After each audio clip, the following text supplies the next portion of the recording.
ನಮಸ್ಕಾರ ಎಲ್ರಿಗೂ ಪವಿತ್ರ ಪವಿ ಯೂಟ್ಯೂಬ್ ಚಾನಲ್ಗೆ ಸ್ವಾಗತ.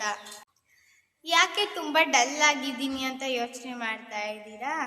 ಈ ಲಾಗ್ನ ಪೂರ್ತಿಯಾಗಿ ನೋಡ್ಬಿಟ್ಟು ಲೈಕ್ ಮಾಡಿ ಸಬ್ಸ್ಕ್ರೈಬ್ ಮಾಡಿ. ನಾವು ಬೆಳಿಗ್ಗೆನೆ ಟಿಫನ್ ಮಾಡಿಕೊಂಡು ಸಂಡೂರಿನತ್ತ ಹೋಗ್ತಾ ಇದ್ದೀವಿ. ನಮ್ಮ ಭಗವಾನ್ ಬಸ್ ಮಿಸ್ ಆಗಿತ್ತು, ಹಂಗಾಗಿ ಅವನ್ನ ಸ್ಕೂಲಿಗೆ ಬಿಟ್ಬಿಟ್ಟು ನಂಗೊಂಚೂರು ಹುಷಾರಿರಲಿಲ್ಲ, ಹಂಗಾಗಿ ಹಾಸ್ಪಿಟಲ್ಗೆ ಬಂದಿದ್ದೀನಿ. ಇದು ಬಂದು ಸಂಡೂರಿನಲ್ಲಿರೋ ಸರ್ಕಾರಿ ಹಾಸ್ಪಿಟಲ್ಲು.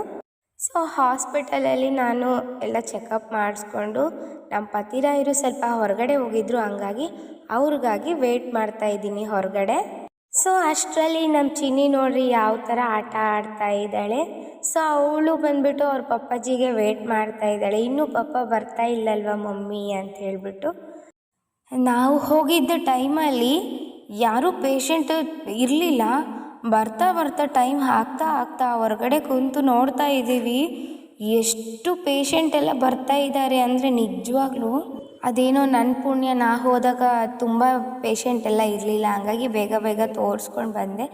ಎಲ್ಲಿ ನೋಡಿ ನಮ್ಮ ಚಿನ್ನಿ. ಸೊ ಇದು ಯಾವುದೋ ಪಾಪು ಬಂದಿದೆ, ನಮ್ಮ ಬಗ್ಲಿಗೆ ಕುಂತಿದ್ದಾರೆ ಬಂದ್ಬಿಟ್ಟು. ಸೊ ಆ ಪಾಪು ಮೊಬೈಲ್ ನೋಡ್ತಾ ಇದೆ ಅಲ್ವಾ. ಸೊ ಇವಳಿಗೆ ನಾನು ಜಾಸ್ತಿ ಮೊಬೈಲೆಲ್ಲ ಕೊಡಲ್ಲ, ಹಂಗಾಗಿ ಆ ಮೊಬೈಲ್ ನೋಡ್ಲಿಕ್ಕಾಗಿಯೇ ಅವಳ ಹತ್ರ ಹೋಗಿ ಆಟ ಆಡ್ತಿದ್ದಾಳೆ. ಅವ್ರ ಪಪ್ಪನ ವೆಯ್ಟ್ ಮಾಡಿ ಸಾಕಾಗಿದೆ ಅಲ್ವಾ, ಹಂಗಾಗಿ ಆ ಪಾಪುನ ಹತ್ರ ಆಟ ಆಡಲಿಕ್ಕೆ ಹೋಗಿದ್ದಾಳೆ ನಮ್ಮ ಚಿನ್ನಿ. ಸ್ವಲ್ಪ ನಮ್ಮ ಭಗವಾನ್ ಹೆಂಗಂದರೆ ನಾನು ಸ್ವಲ್ಪ ಬೈದ್ಬಿಟ್ರೆ ಅವನು ನನ್ನ ಮಾತು ಕೇಳ್ತಾನೆ, ಬಟ್ ನಮ್ಮ ಚಿನ್ನಿ ಆ ಥರ ಇಲ್ಲ, ತುಂಬ ಹಠಮಾರಿ ಇದ್ದಾಳೆ ನಮ್ಮ ಚಿನ್ನಿ. ಆದಮೇಲೆ ನಮ್ಮ ಚಿನ್ನಿಯವ್ರ ಪಪ್ಪಾಜಿ ಬರ್ತಾರೆ. ಸೊ ಹೊರಗಡೆ ಹೋಗ್ತಾ ಇದ್ದೀವಿ. ಹೋಗ್ತಾ ದಾರಿಯಲ್ಲೇ ನಮಗೊಂದು ಕಣ್ಣಿಗೆ ಅದ್ಭುತವಾಗಿ ಒಂದು ಕಾಣಿಸ್ತು. ಅದು ಏನಂದರೆ ನಮ್ಮ ಫೇವ್ರೆಟ್ ನೇರಳೆ ಹಣ್ಣು. ಸೊ ನೇರಳೆ ಹಣ್ಣು ತೊಗೊಂಡಿದ್ವಿ, ಒಂದು ಸ್ವಲ್ಪ ತೊಗೊಂಡು ಮತ್ತು ಹಂಗೆ ಹೋಗ್ತಾ ದಾರಿಯಲ್ಲಿ ಮಾವಿನಕಾಯಿನೂ ಕಾಣಿಸ್ತು. ಇದರ ಸೀಸನ್ ಅಲ್ವಾ, ತುಂಬಾ ಮಾವಿನ ಹಣ್ಣು ವೆರೈಟಿ ಸಿಗ್ತಾ ಇದ್ದಾವೆ. ಸೊ ಇದು ಮತ್ತು ಸೀಸನ್ ಮುಗಿಯೋದ್ರೊಳಗೆ ಅಂದರೆ ಈಗೆಲ್ಲ ಹುಳ ಆಗ್ತವೆ ಅಲ್ವಾ, ಹಂಗಾಗಿ ಸ್ವಲ್ಪ ಹಣ್ಣು ಚೆನ್ನಾಗಿದ್ವು, ಹಂಗಾಗಿ ಸ್ವಲ್ಪ ಜಾಸ್ತಿನೇ ತೊಗೊಂಡ್ವಿ. ಈಗ ನಾವು ಮತ್ತೆ ನಮ್ಮ ಊರ ಹತ್ರ ಹೋಗ್ತಾ ಇದ್ದೀವಿ. ನೋಡಿ ಆ ಕಡೆ ಈ ಕಡೆ ಹುಂಚೆಕಾಯಿ ಮರ ಎಷ್ಟು ಚೆನ್ನಾಗಿ ಕಾಣಿಸ್ತಿದ್ದಾವೆ. ಇಲ್ಲಿ ನೋಡ್ಬೋದು ನಮ್ಮ ಚಿನ್ನಿಗೆ ಒಂದು ಸ್ವಲ್ಪ ರೈಸ್ ಇಟ್ಕೊಟ್ಟಿದ್ದೆ, ಊಟ ಮಾಡ್ತಾಳೆ ಅಂತೇಳ್ಬಿಟ್ಟು. ಸೊ ಅದನ್ನು ಊಟ ಮಾಡಿದ ಮೇಲೆ ಸ್ವಲ್ಪ ಮಜ್ಜಿಗೆ ಮೆಣಸಿನ್ಕಾಯಿ ಮತ್ತು ಸಂಡಿಗೆ ಕರೆದಿದ್ದೆ. ಸೊ ಅದನ್ನು ನೋಡ್ರಿ, ಅವಳಿಗೆ ಸಂಡಿಗೆ ಅಂದರೆ ಇಷ್ಟನೇ ಇಲ್ಲ, ಈ ಮಜ್ಜಿಗೆ ಮೆಣಸಿನ್ಕಾಯಿ ಅಂದರೆ ತುಂಬಾ ಇಷ್ಟ. ಎಷ್ಟು ಇಷ್ಟಪಟ್ಟು ತಿಂತಾಳಂದರೆ ಅವಳು, ನಿಜ ನೀವು ನೋಡ್ತಾ ಇರ್ಬೋದು ನೋಡ್ರಿ ಎಷ್ಟು ತೃಪ್ತಿಯಾಗಿ ಕಡಿತಾಳೆ ಅದನ್ನು. ನನಗಂತ ಅವಳು ತಿನ್ನೋದೇ ತುಂಬ ಇಷ್ಟ. ಸೊ ಹಂಗಂತ ನೀವೂ ಯಾರೂ ಕಣ್ಣು ಬಿಡಬೇಡ್ರಿ ನಮ್ಮ ಚಿನ್ನಿಗೆ. ಅವಳು ಇನ್ನೂ ಚಿಕ್ಕವಳಿದ್ಲು ಅವಾಗೂ ಅಷ್ಟೇ, ಅವಳಿಗೆ ಮಜ್ಜಿಗೆ ಮೆಣಸಿನ್ಕಾಯಿ ಅಂದರೆ ತುಂಬಾ ಇಷ್ಟ, ಒಂಥರ ಸಾಲ್ಟಿಯಾಗಿರುತ್ತೆ ಅಲ್ವಾ, ಹಂಗಾಗಿ ಅವಳು ತುಂಬ ಇಷ್ಟಪಟ್ಟು ತಿಂತಾಳೆ. ಸೊ ನಮ್ಮ ಪುಟ್ಟ ಇದ್ದಾನಲ್ವ, ಯಪ್ಪ ಖಾರ ಇರುತ್ತೆ ಬೇಡಪ್ಪ ಅದ್ರ ಸವಾಸ ಅಂತ ಎದುರ್ತಾನೆ. ಬಟ್ ಇವಳಿಲ್ಲ, ಖಾರ ಇದ್ದರೆ ಇರಲಿ ನೋಡೋಣ, ಟ್ರೈ ಮಾಡೋಣ ಅಂತ ಹೇಳ್ಬಿಟ್ಟು ಖಾರ ಇರೋದು ಖಾರ ಇಲ್ಲದ್ದು ತಿಂತಾನೇ ಇರ್ತಾಳೆ. ಖಾರ ಇದ್ದರೆ ಇಟ್ಟು ಅದನ್ನು ಕೆಳಗೆ ಇಟ್ಟು ಬೇರೆ ತೊಗೊಂಡು ತಿಂತಾಳೆ ಹೊರತು ಇದನ್ನು ಮಾತ್ರ ಸ್ಕಿಪ್ ಮಾಡಲ್ಲ. ಮಜ್ಜಿಗೆ ಮೆಣಸಿನ್ಕಾಯಿನ ಅಷ್ಟು ಇಷ್ಟಪಟ್ಟು ತಿಂತಾಳೆ ನಮ್ಮ ಚಿನ್ನಿ. ಈಗ ನಮ್ಮ ಪುಟ್ಟ ಸ್ಕೂಲ್ಗೆ ಹೋಗಿದ್ದಾನೆ ಅಲ್ವಾ, ಇವಳಿಗೆ ತುಂಬ ಬೋರ್ ಅಂದರೆ ಬೋರು, ಅದಕ್ಕೆ ಏನು ಮಾಡಿಬಿಡ್ತಾಳೆ, ಊಟ ಮಾಡಿಬಿಡ್ತಾಳೆ. ಸೊ ಒಂದು 3 ಅವರ್ಸು ಚೆನ್ನಾಗಿ ನಿದ್ದೆ ಮಾಡಿಬಿಡ್ತಾಳೆ, ಯಾಕಂದರೆ ಆಟ ಆಡಲಿಕ್ಕೆ ಯಾರೂ ಇರಲ್ಲಲ್ವಾ, ಹಂಗಾಗಿ ಚೆನ್ನಾಗಿ ನಿದ್ದೆ ಮಾಡಿಬಿಡ್ತಾಳೆ. ಆದಷ್ಟು ಅಣ್ಣ ಬರೋದ್ರೊಳಗೆ ಚೆನ್ನಾಗಿ ಚಾರ್ಜ್ ಆಗಿಬಿಟ್ಟಿರ್ತಾಳೆ. ಸೊ ಬಂದ ತಕ್ಷಣ ಚೆನ್ನಾಗಿ ಒಂದು 1/2 hour ಆಟ ಆಡ್ಕೊಂಡ್ಬಿಡ್ತಾರೆ ಇಬ್ಬರು. ಸೊ ಆಮೇಲೆ ಇಬ್ಬರು ಹೋಮ್ವರ್ಕ್ ಮಾಡ್ತಾರೆ ಮಾತು. ಹೋಮ್ವರ್ಕ್ ಅಂದರೆ ಅವನೇನು ಬರೀತಾನೆ ಅದನ್ನೇ ಇವಳು ಗೀಚ್ತಾನೇ ಇರ್ತಾಳೆ. ಸೊ ಇಲ್ಲಿ ಒಂದು ಸ್ವಲ್ಪ ನಮ್ಮ ಮನೆ ಹತ್ರ ಇರೋ ಗಿಡಗಳ ಬಗ್ಗೆ ಹೇಳ್ತೀನಿ ನಿಮಗೆ. ಇದು ಬಂದ್ಬಿಟ್ಟು ಫಸ್ಟ್ ತೋರಿಸಿದ್ನಲ್ವ, ಅದು ಬ್ರಹ್ಮಕಮಲ. ಈ ಗಿಡ ಬಂದ್ಬಿಟ್ಟು ಏನೋ ಶೋ ಗಿಡ ಅಂತ ನಮ್ಮ ಓನರ್ ಆಂಟಿ ತಂದುಕೊಟ್ಟಿತ್ತು. ಸೊ ಹಂಗಾಗಿ 1-2 ಸೀಡ್ಸ್ ಹಾಕಿದ್ದೆ, ಅದೇ ಅಷ್ಟಕ್ಕೆ ಬಂದುಬಿಟ್ಟಿದೆ, ತುಂಬ ಚೆನ್ನಾಗಿ ಹರಡ್ಕೊಂಡ್ಬಿಟ್ಟಿದೆ. ಇದ್ರ ಜೊತೆಗೆ ನಾನು ಅವರೆಕಾಳು ಸೀಡ್ ಹಾಕಿದ್ದೆ. ಸೊ ಅದೂ ಒಂದು ಗಿಡ ಹತ್ತಿದೆ ನೋಡಿ, ಯಾವ ಥರ ಹಣ್ಣೆಲ್ಲ ಬಿಟ್ಟಿದೆ, ಆಲ್ಮೋಸ್ಟ್ ಸ್ವಲ್ಪ ಬಿಡ್ತಾನೇ ಇದೆ ಹಣ್ಣೆಲ್ಲ.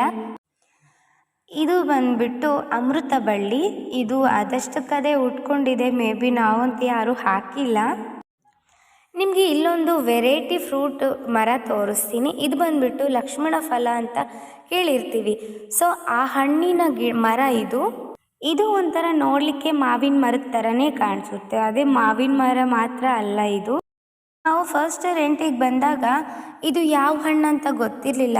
ಒಂಥರ ಸೀತಾಫಲ ಥರನೇ ಕಾಣಿಸ್ತಾ ಇತ್ತು. ಆಮೇಲೆ ಇದನ್ನು ಗೂಗಲಲ್ಲಿ ಸರ್ಚ್ ಮಾಡಿ ನೋಡಿದಾಗ ಇದು ಲಕ್ಷ್ಮಣ ಫಲ ಅಂತ ಗೊತ್ತಾಯಿತು. ಇದು ಅದಾದಮೇಲೆ ಇಲ್ಲಿ ಕಾಣಿಸ್ತಾ ಇರೋದು ಕರ್ಬೇವಿನ ಗಿಡ, ಇದು ಕರ್ಬೇವಿನ ಮರ. ಇದು ಜವಾರಿ ಕರ್ಬೇವಿನ ಗಿಡ, ಹೈಬ್ರಿಡ್ ಅಲ್ಲ, ಬಟ್ ಸೂಪರಾಗಿ ಸ್ಮೆಲ್ ಇರುತ್ತೆ. ಈ ಕರ್ಬೇವಿನ ಗಿಡದಲ್ಲಿರೋ ಎಲೆ ಅಂತೂ ತುಂಬ ಚೆನ್ನಾಗಿರುತ್ತೆ. ಸೊ ಇಲ್ಲಿ ತೋರಿಸ್ತಾ ಇದ್ದೀನಿ ಅಲ್ವಾ, ಇದು ಬಂದ್ಬಿಟ್ಟು ಲಿಂಬೆ ಹಣ್ಣಿನ ಮರ. ಇಲ್ಲಿ ಮಾತ್ರ ತುಂಬ ಯಾವಾಗಲೂ ಒಂದು ಹಣ್ಣು ಇದ್ದೇ ಇರ್ತವೆ ಈ ಮರದಲ್ಲಿ ಬಂದ್ಬಿಟ್ಟು. ಇದು ಬಂದ್ಬಿಟ್ಟು ನಮ್ಮ ಮನೆ ರೆಂಟ್ ಮನೆ ಇದೆ ಅಲ್ವಾ ಸರ್, ಪಕ್ಕದಲ್ಲಿನೇ ಇದೆ ನೋಡಿ, ಕಾಣಿಸ್ತಾ ಇದೆ ಅಲ್ವಾ, ತುಂಬ ದೊಡ್ಡದಿದೆ ಮರ ಮಾತ್ರ. ಈ ಪ್ಲೇಸೆಲ್ಲ ನೋಡಲಿಕ್ಕೆ ತುಂಬ ಚೆನ್ನಾಗಿದೆ, ಬಟ್ ಇಲ್ಲಿ ಹಾವಂತೂ ತುಂಬಾ ಇದೆ. ನಾವು ಇಲ್ಲಿಗೆ ರೆಂಟಿಗೆ ಬಂದಾಗಿಂದ ಸುಮಾರು ಹಾವುಗಳನ್ನ ನೋಡಿದ್ದೀವಿ ನಿಜವಾಗ್ಲೂ. ಅಂದರೆ ಬೇಕಾದರೆ ಒಂದು ಚಿಕ್ಕ ವಿಡಿಯೋ ಹಾಕಿರ್ತೀನಿ ನೋಡಿ ಯಾವ ಥರ ಇದೆ ಹಾವೆಲ್ಲ ಅಂತ. ತುಂಬ ದೊಡ್ಡ ದೊಡ್ಡ ಹಾವಿದ್ದಾವೆ. ಸೊ ಹಾಕಿದ್ದೀನಿ, ನೆಕ್ಸ್ಟ್ ವಿಡಿಯೋ ನೋಡಿ ನಿಮಗೆ ಗೊತ್ತಾಗುತ್ತೆ ಯಾವ ಥರ ದೊಡ್ಡ ಹಾವಿದ್ದಾವೆ ಅಂತ. ನೀವಿಲ್ಲಿ ನೋಡ್ತಾ ಇರ್ಬೋದು ಹಾವಿನ ತಲೆ ನೋಡ್ರಿ ಯಾವ ಥರ ಹೊರಗಡೆ ಬಂದಿದೆ ಅಂತ. ಇದು ಮುಂಚೆನೇ ನಾನು ವಿಡಿಯೋ ಮಾಡಿ ಇಟ್ಕೊಂಡಿದ್ದೆ. ಸೊ ಈಗ ನಿಮಗೆ ನೋಡಲಿ ಅಂತ ಹಾಕಿದ್ದೀನಿ. ಹಾವು ನೋಡ್ರಿ ಯಾವ ಥರ ತಲೆ ಮೇಲೆತ್ತಿದೆ, ತುಂಬ ದೊಡ್ಡ ಹಾವಿದು. ಇದೇ ಥರ ಇನ್ನೂ ಕೆಲವೊಂದು ಹಾವಿದೆ. ಅದಕ್ಕಂತಲೇ ನಮ್ಮ ಚಿನ್ನೂನ ಸಾಕ್ಕೊಂಡಿದ್ದೀನಿ. ಏನು ಮಾಡ್ತೀರಾ, ಈ ರೆಂಟ್ ಹೌಸಲ್ಲೆಲ್ಲ ಈ ನಾಯಿಗಳೆಲ್ಲ ಸಾಕೋ ಥರನೇ ಇಲ್ಲ. ಅವರು ಬೈತಾನೇ ಇರ್ತಾರೆ, ನಿಮ್ಮ ನಾಯಿ ನೋಡಿ ಹಾಗೆ ಹೀಗೆ ಅಂತ ಹೇಳಿಬಿಟ್ಟು. ಇಲ್ಲಿ ನಮ್ಮನೆ ಅಪೋಸಿಟ್ ಒಂದು ಹಾವಿನ ಹುತ್ತ ಇದೆ ನೋಡ್ರಿ, ನೀವು ಅಬ್ಸರ್ವ್ ಮಾಡ್ತಿರ್ಬೋದು, ಇದು ಹಾವಿನ ಹುತ್ತ. ಇಲ್ಲಿ ಅಂತೂ ನಾವು ಸುಮಾರು ಹಾವು ನೋಡಿದ್ದೀವಿ. ಸೊ ಬೆಳಿಗ್ಗೆ ಎದ್ದ ತಕ್ಷಣ ಹಾವಿನ ಹುತ್ತನೇ ಕಾಣಿಸುತ್ತೆ, ಅಷ್ಟು ಆಪೋಸಿಟಲ್ಲಿದೆ ನಮ್ಮ ಮನೆಗೆ ಅದು. ಇಲ್ಲಿ ತುಂಬಾ ಹಾವು ಕಾಣಿಸಿದೆ. ಇಲ್ಲೇನಿದೆ ಅಲ್ವಾ, ಇಲ್ಲಿ ತುಂಬಾ ಹಾವು ಹೊಡೆದಿದ್ದಾರೆ ಬೇರೆ ಅವರು. ನಿಮಗೆ ಇನ್ನೊಂದು ಈ ಕಾಂಪೌಂಡ್ ಇದೆ ಅಲ್ವಾ, ಇದು ಬಂದುಬಿಟ್ಟು ನೀರು ಹರಿಯುತ್ತೆ ಅಲ್ಲಿ. ಈ ಕಾಂಪೌಂಡ್ ಮೇಲೆಲ್ಲ ಹಾವೆಲ್ಲ ಅಡ್ಡಾಡ್ತಾ ಇರ್ತವೆ, ತುಂಬ ದೊಡ್ಡ ದೊಡ್ಡ ಹಾವೆಲ್ಲ. ಹಂಗಾಗಿನೇ ನನ್ನ ಮಕ್ಕಳನ್ನ ಹೊರಗಡೆ ಆಟ ಆಡಲಿಕ್ಕೆ ಇಬ್ಬರನ್ನೇ ಮಾತ್ರ ಬಿಡಲ್ಲ. ಸೊ ನಾ ಬಂದರೆ ಆಟ ಆಡಿಸ್ಕೊಂಡೇ ಕರ್ಕೊಂಡು ಹೋಗ್ತೀನಿ ಹೊರಗಡೆ ಬಂದು ಒಳಗಡೆಗೆ. ಚಿಕ್ಕ ವಿಡಿಯೋ ಹಾಕ್ತೀನಿ ನೋಡಿ, ಮತ್ತೆ ಹಾವು ಹುತ್ತದ ಮೇಲೆ ಯಾವ ಥರ ಇದೆ ಅಂತ ನೀವು ಅಲ್ಲಿ ಅಬ್ಸರ್ವ್ ಮಾಡ್ತಾ ಇರ್ಬೋದು. ನೋಡಿರಿ ಹಾವು ಹುತ್ತದ ಮೇಲೆ ನೋಡಿ ಹಾವು ಯಾವ ಥರ ಅಲ್ಲಿ ಹೋಗುತ್ತೆ ಅಂತ.